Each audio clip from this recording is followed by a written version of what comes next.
A very good afternoon, Zimbabwe. Masquera say. And today in history, this is the day Professor Jonathan Moyo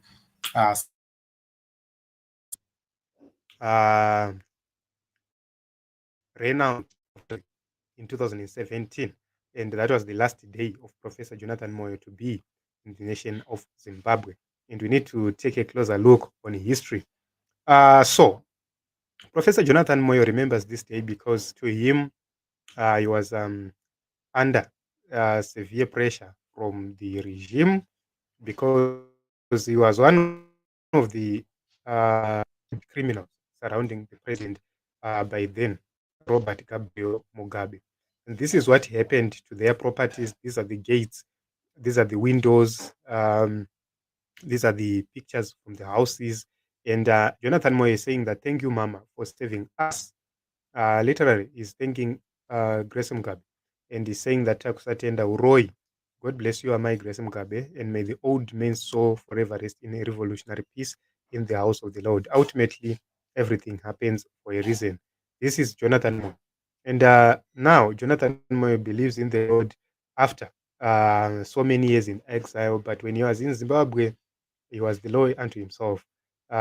He's the man who went on the top of a building to dismantle the radio wave satellites just because he wanted to stop the truthful news from being spread in and around Zimbabwe. So years later, the same system he was using, the same laws he was making turned against him, and shells of bullets were fired onto his home, and I had to run away.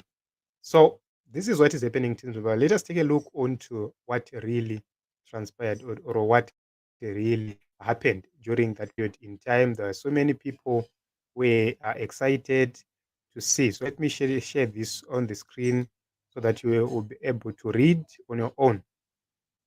So that history, Jonathan Moyo, but that is the truth, that is the reality. When you say Jonathan Moyo was part and parcel of the distraction of Zimbabwe, anenge achigumbuka stereki.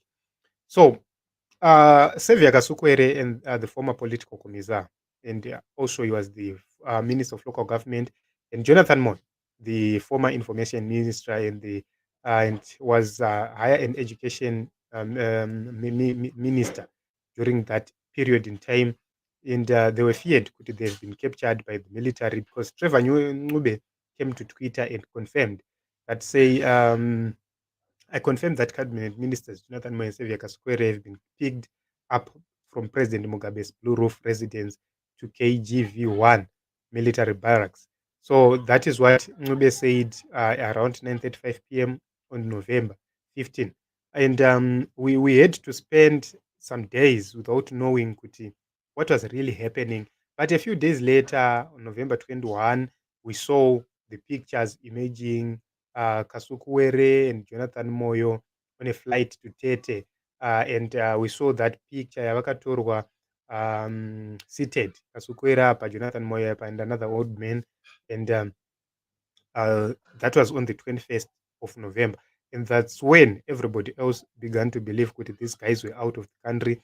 And during that period in time, we saw Jonathan Moyo coming back on Twitter, now tweeting that he's now out of the Republic of Zimbabwe.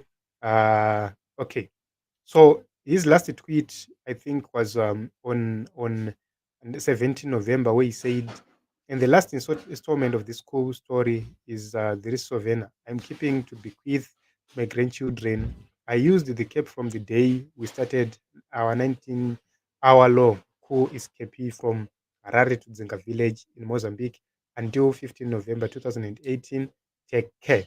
So you'd see kuti zvinhu zvasinamira zvakanaka. Honestly speaking, things were not well, things were not so good for Jonathan Moyo. And Jonathan Moyo, remember kuti pakanga pachiitika nyaya aiva nepamuromo stereki achimhanya iti inini ziti zete zvangu zii what and they thought that they were on top of the situation because they had made some changes in government, and they thought that those changes were going to effect anything positive. But however, they were slow.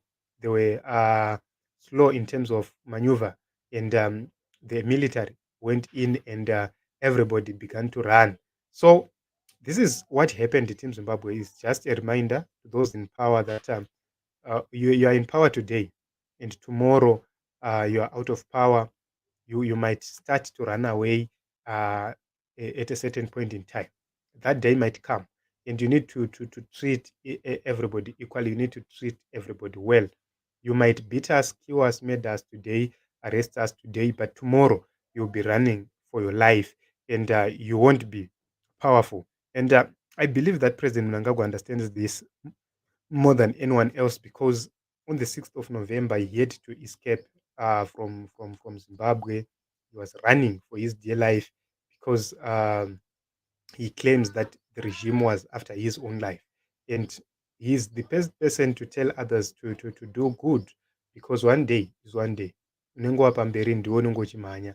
Isisu zvedu tichingotambura tichingotarisaiwo kuti ndozvamaitiita izvo varume, and tisiri kunzwira itsitsi, and that is what is happening in Zimbabwe. So I believe kuti those in power will learn something, one or two, to say power is temporary, and today you are powerful, tomorrow you are no longer powerful, and you'll be running away. And it's a very, very great lesson to those with power. Let us use power responsibly. Let us respect human rights, and let us respect other people's rights. This is Team Zoas. My name is Ronald Wekwamakusha. Let us meet in other episodes and other broadcasts.